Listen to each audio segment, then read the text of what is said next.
that's the main theme that happens. And so you can have, I think where it starts off, it's like way down here.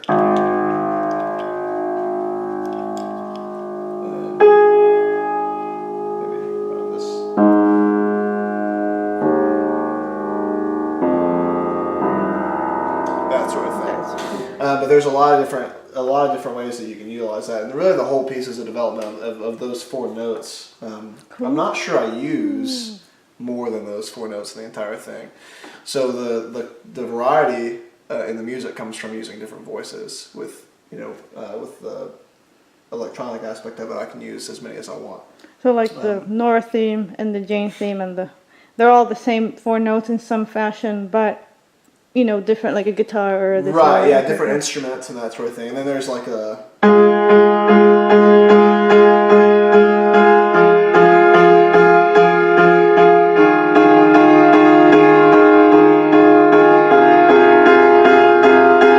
you can kind of go like that and then keep those notes. Yeah. But if you put that on electric guitar, it sounds like indie rock. Yeah. So it's like that's what a lot of it is. What are those chords? I don't even know if it's a chord. It's like a 4-note signature, like. What's a diminished something? Shostakovich had his little sing, na na na na, and then Bach had another 4-note signature. I think he did his name. Yeah, Bach. It's spelled out Bach. Yeah. So you're kind of. There's an H. I think there's some sort of. Well, the H German, is a B flat, I think. Yeah, there's some sort of German letter that is an H. I don't know. I can't remember. Yeah, I think he just did B flat. It might have been. Yeah, it might have been that. Can you play the Nora riff? Yeah, that would be cool. Yeah. Riff?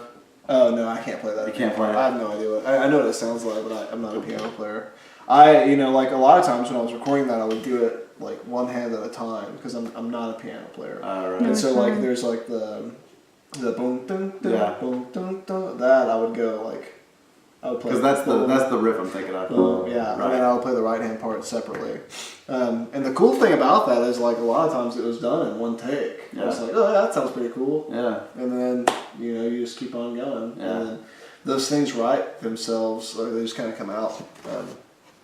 And because you're not having to write music that someone can play, right? You are free to do whatever. Free to do a lot, yeah.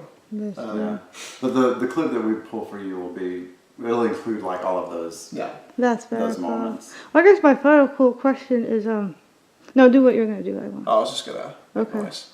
Well, the thing you played for us had the story in your voice, right? Is that narration going to be part, or are you gonna get rid of that eventually and have it just be a standalone music piece? No, the narration I think is the piece. Oh great! Yeah. Oh great! And so like the role of the music as the composer, the role of the music was to bring the words to life a little bit more. Okay, great. I just wasn't, since you showed it to us last year, I wasn't sure if that was just part of the stage and development or if you were going to include, because it's fabulous. So it would technically be a spoken word album because all of the tracks have some vocal component to them, and I wrote a lot of them, and then Jeremy wrote.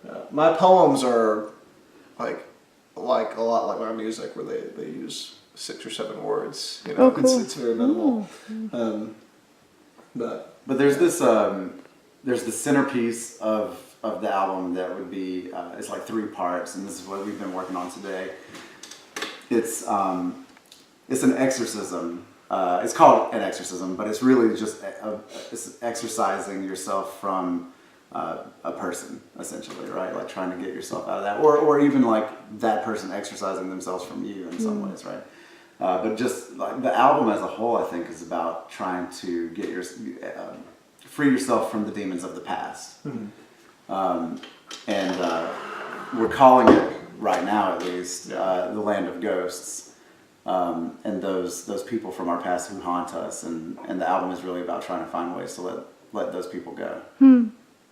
Well, that's evergreen subject. Everybody can certainly. Like every woman thinks they're Nora for whatever reason, and everybody thinks that they're the male character at some point. So it makes sense. Yeah, I think it's like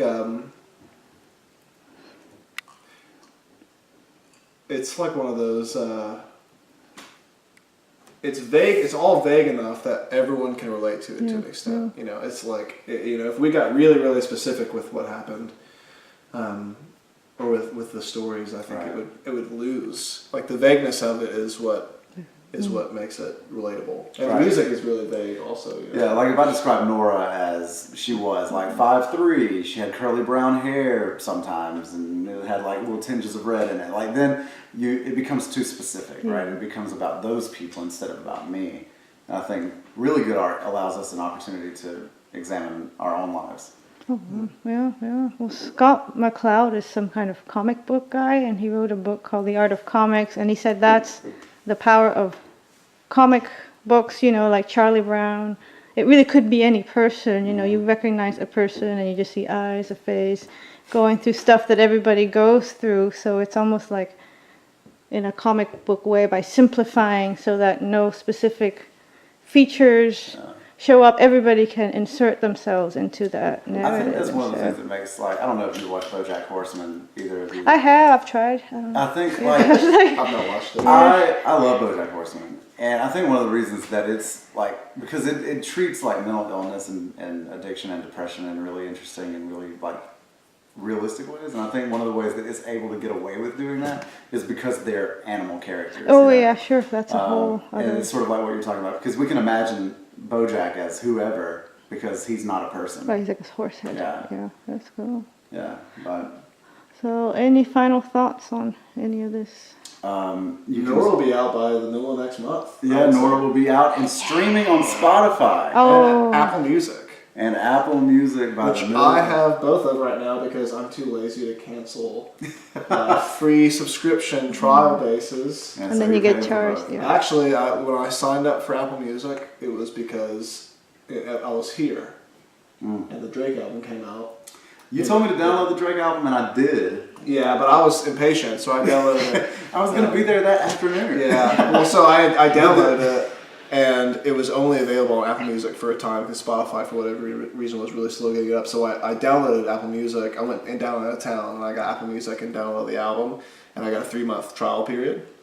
And then I never canceled. And that album came out the day that I was coming up here, and so I downloaded it for you. Yeah. But by the time I got here, he already knew the whole thing. Oh, Like, that's a ruined present there. Yeah. I know, I was sad because I had this album on my phone the whole way here, and I didn't listen to it because I thought we would listen to it together.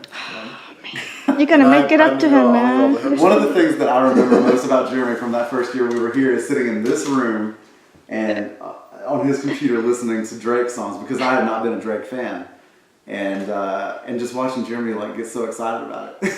It's really cool music. It's good. It is good. I've seen these Facebook groups like a couple of years ago, like let's all get together, listen to Drake and cry, and like thousands of people sign up and go to a place or to listen to it to cry. Yeah. So well, that would be side 2, right? Side 2, and you know. I've never heard. I'm gonna have to go listen to this guy. I've never heard. We'll let Jeremy write you down like the top 10 tracks. There you go. I'm just saying you can do better. Yeah. So. That's cool. Thanks so much, guys. Yeah, Great. Absolutely.